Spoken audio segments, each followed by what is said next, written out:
What's up, guys? Thank you for tuning into today's channel. My name is Evan, and as always, you are tuned into the Low Life Media. Today, I have an awesome car to review. It is what I call my Miata dad. He is David Tibbetts. Come over here, David. Welcome to the channel.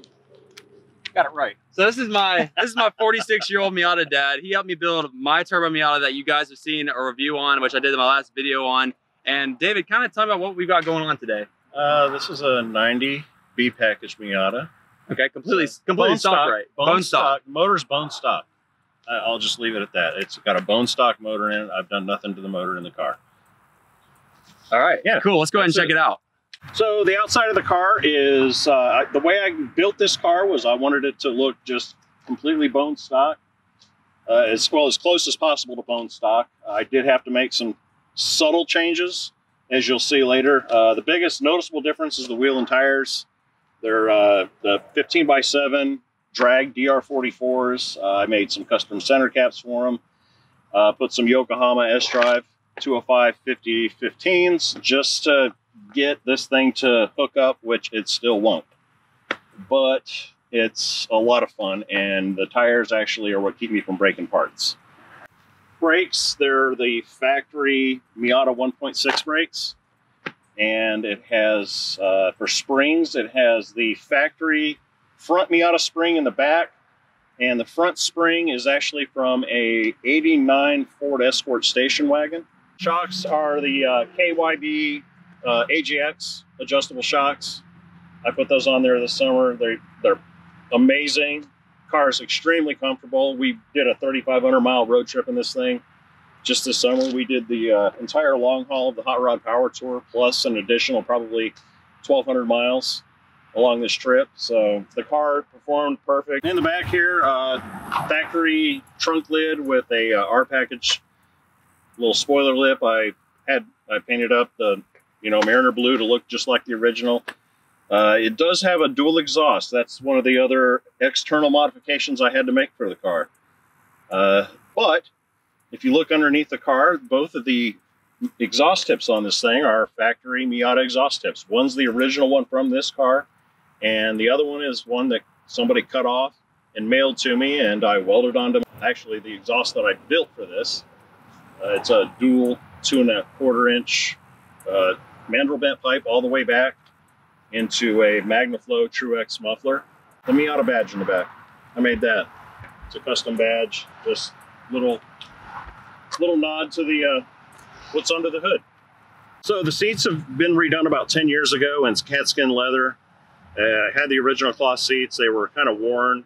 I mean, this chassis has over 350,000 miles on it, so they were due. It's an auto power roll bar behind me, kind of stiffens everything up. MGW gripper shift knob. I don't think they make those anymore. It was on the car when I bought it, and I love the thing. It feels really good. As far as the instruments go, it's an NB cluster because the T56 does not have a speedometer or cable drive. It's an actual, just an electronic sensor. And there was no way to hook that up to the Miata, the original NA speedometer. So I had to use an NB cluster. But I did get rev limiter. He made a set of custom gauge faces, which kind of put all this together, and he actually allowed me to use the original NA's real oil pressure gauge in an NB cluster and have custom faces to cover it all up. Door handles on the inside. I actually made these in my home. I do metal casting as a hobby, so there's a lot of little cast aluminum parts all over this car. The door handles here, these are custom. I cast those myself, and the surrounds, they're not plastic on these. These are aluminum, so they won't break. The climate control, heat and AC, the knobs for those, I made those just as kind of a little thing where I wasn't doing much one day, and I decided to copy the original plastic ones in aluminum. And that's about it for the inside of this thing. So under the hood, we have an LS1. It's pretty much bone stock. It's connected to a T56 transmission. I mean, it runs amazingly well and reliable. It's just, I drive this every day to work. It's not my, track car or race car or fun car. It's just my car. I use this every day. As far as some of the specific components made to, make this thing fit, there's a Boss Frog Venom front subframe underneath this. That's what actually mounts the LS into the Miata chassis on this particular car. Some other people, V8 Roadsters, there's a couple of other companies that make the subframes. I just went with the Boss Frog because it seemed like it was a really sturdy unit. Unfortunately, they're out of business, so if you don't have one, you're out of luck. The exhaust. The exhaust on this thing, it's a set of Hooker block hugger headers. I mean, just an off-the-shelf box from Summit Racing. It was like 250 bucks, and they bolt right on and fit, and you just run your exhaust right out of them. The cooling system is a Mishimoto 3-inch radiator. It's for a Miata. It's not a specific, LS radiator or anything. I had to modify the core support. It's kind of pushed forward about 2 inches and dropped down about 1.5 inches. The reason for the drop down was, for another part, was the actual cold air intake. This intake doesn't pick up from under the hood. It goes actually right into the center, just under the front bumper. I can read my air intake temps, and they're within 2 degrees of ambient no matter what I'm doing. If I'm driving down the road or sitting at a stoplight, the intake temps are exactly the same as the outside temperature. It has functioning cruise control and power steering and air conditioning, which for those three were kind of a challenge to get it all to work. The AC it's a combination of the F-body parts as far as the compressor and about the first 6 inches of the hard line coming out of the compressor, and then I had custom hoses made it all up with the Miata's refrigerant system. The power steering is actually using a factory Miata power steering pump. It's not in its kind of original configuration. I had to make a custom bracket to make it mount to the cylinder head of the LS1, and then I found a pulley that had the proper 6-rib belt width and diameter off of a late 2000s Chrysler minivan. So I scrounged all those parts together, and now I have power steering. It uses the factory reservoir and the factory location. The original power steering lines, they all fit. The electrical system, I did change out the Miata fuse and relay panel on the passenger side to the GM load distribution panel from the Camaro. It was just a much more simpler system, and it works better with the GM ECU. The back is a Ford 8.8, came out of a 97, I believe, Thunderbird. It's just a big iron case Ford 8.8. You can beat on them all day long and never break them. It's custom half shafts that connect the Ford 8.8 to the Miata hubs in the back. And when I got it, it was an open diff, and I scored a Ford Racing track lock diff off of eBay for like 130 bucks. It was brand new in the box, so I stuck that in there, and now I can actually hook up with 2 wheels instead of 1. So the cost, I hear people talk about this a lot. How much does it cost to do this? And honestly, a lot of people say, well, if you ask my wife, it was this much. And if you ask, me, it was this much. But my wife, it was actually her idea. She was the one that said, hey, didn't you say you could do that? And I said, yes. And it was her. She said, you should do that. It'd be a lot of fun. Do it. So I kind of threw out a budget of $10,000. And she said, go for it. And I'm like, okay. So I went a little over that. There's probably 12.5 to 13 in this thing right now, but that was with me doing all of the work other than fabricating the front subframe on this car. And the engine's from a salvage yard. It's a 2000 Camaro SS motor. It had 80-some thousand on it when I bought it. The motor alone was, the motor and trans and the front accessories and drive shaft, wiring harness, and ECU was all on a pallet. And that was about, I think it was $4,500 for the drivetrain. The rest of that is all just stuff to make this thing live. There's, you have the fuel system, the cooling system, suspension, you have brakes. Every system on this car has to get changed. It's not like you can just throw this in there and go. People talk about doing an LS swap for $2,000, and the first thing I'm going to say is, when do you plan on driving it? Because you won't. You won't drive that car more than, you know, to the track once, make some hero pass, and then it blows up and it never runs again. If you want to make it last and actually work and be fun, you're going to have to put some money into it. It's not an overnight thing. All right, sorry about the ambulance. We were talking about the cost of this thing. Like I say, the cheap swaps, they will not last. And I'm sure people are going to say, yeah, I've had this thing, and great. If you can do it, come build them for me, because I'll pay you to do it for $2 grand.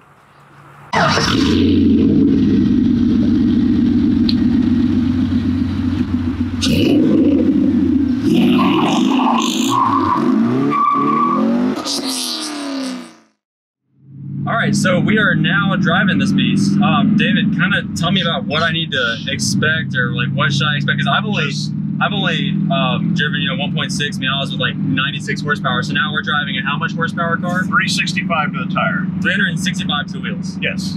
That's insane. And LS1 usually makes. Supposedly they're supposed to. This one was supposed to put out about 320 at the flywheel.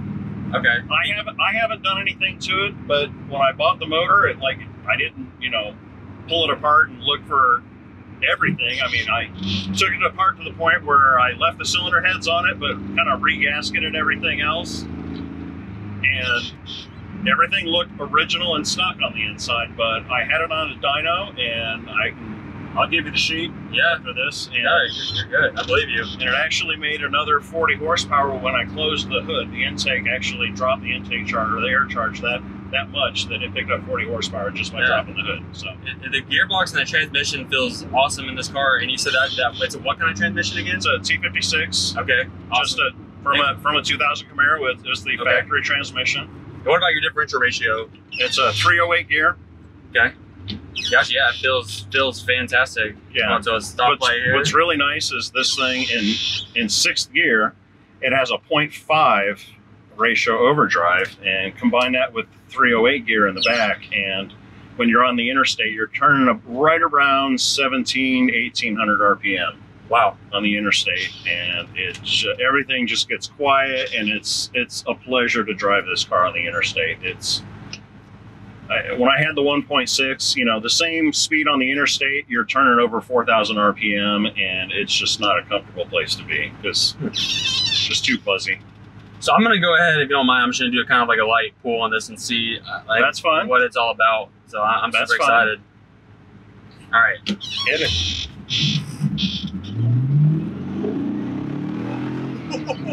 Oh my God. This is not okay to Miata. Okay, that's 90. All right, that was 90. Oh my God, this thing is insane. That should not be doing this in a Miata. Holy crap, David, you have built yourself a complete beast right here. Thank you. So now, like, you've taken this thing to quarter miles and whatnot, right? I have. Okay, and like what kind of cars have you beat on the quarter mile tracks? Well, what are you running exactly first? You know, the problem is traction. Like, that's the biggest thing. I said that before with the little tire back here. I've run 12.5 in this thing before in the quarter, but you know, the trap speed is 117 mile an hour in the quarter, which, I mean, this thing should be putting down 12 flat at bare minimum. That is insane. And I mean, it's ran 12.5s with a 2.360 foot.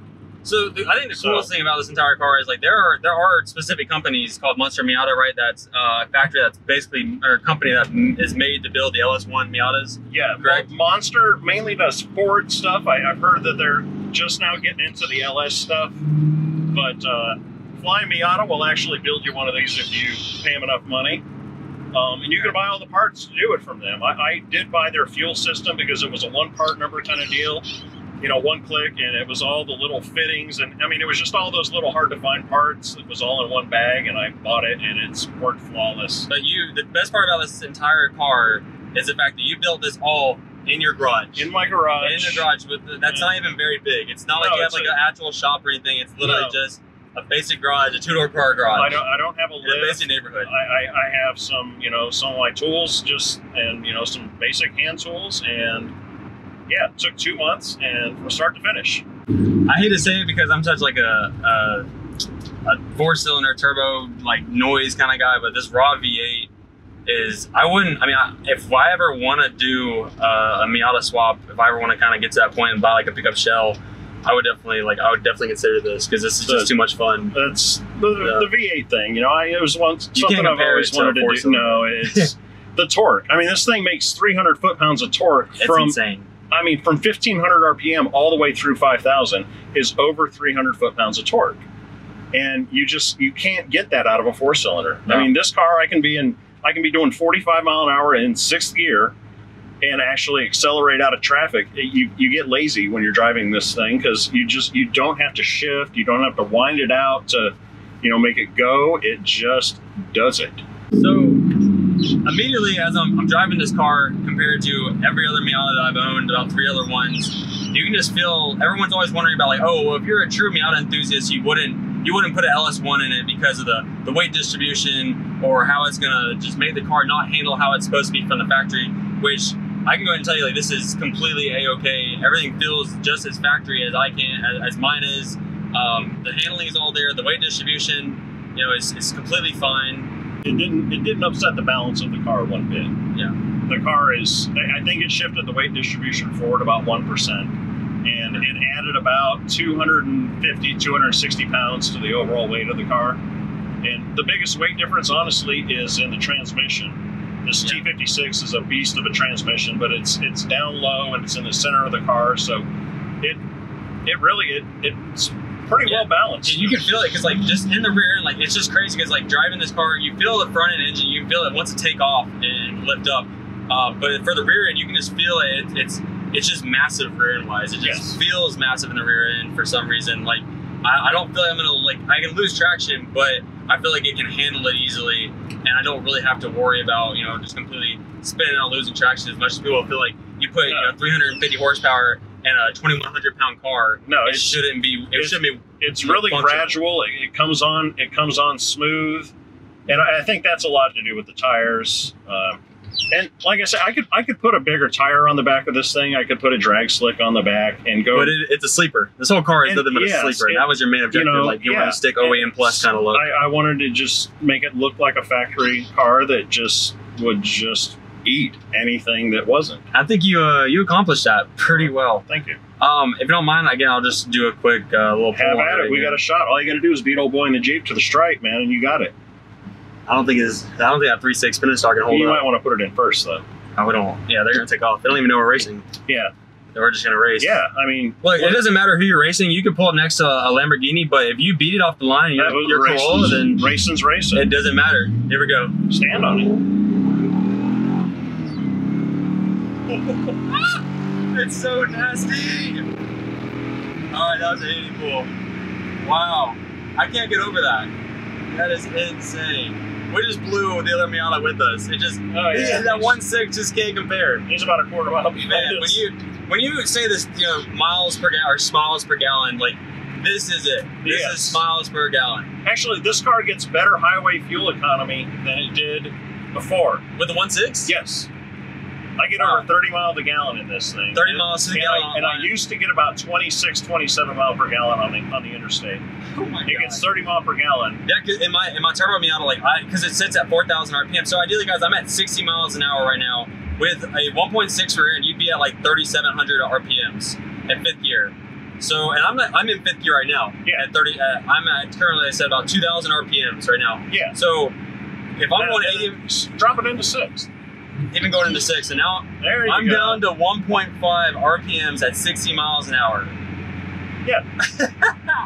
That's so great. And everything just gets quiet. And it is quiet. Your exhaust is quiet. It has a nice rip tone when you're on it. It's so nice and just bulky, and now it's just quiet.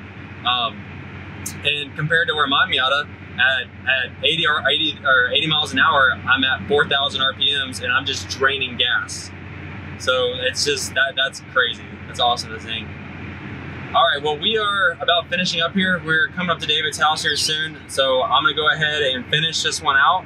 Thank you guys so much for watching. If you go ahead and click that like, comment, and subscribe button, that would be awesome. If you ever have any kind of questions about this car, I would love, I'm sure David would love to answer it. Sure. If you're thinking about doing anything or doing an LS1 swap to your Miata and have any kind of questions, you can go ahead and comment below, and I'll see, David, if you care to answer anyone's questions, maybe adding them on Facebook or something like that. There's plenty of, there's a forum, online forum, v8miata.net. Check those guys out. I mean, it's a wealth of information. My whole build diary's on that there. It's also on my Facebook page. I kind of documented the whole thing as I was going through the whole process. Awesome. I'm sure people definitely want to see that. So if you, like I said, if you have any kind of questions or anything, comment below. I'll see if I can get you in touch with this guy, David. David, thank you again so much for coming out and letting us rip this thing around. I'm sure everyone's excited to kind of see if they ever find an LS1 Miata, if they want to get their hands on it, if the person will let you drive it, you need to drive it, because this is an experience for sure. So again, we are good to go. David, thank you so much. You're welcome, man. We'll catch you guys on the next one.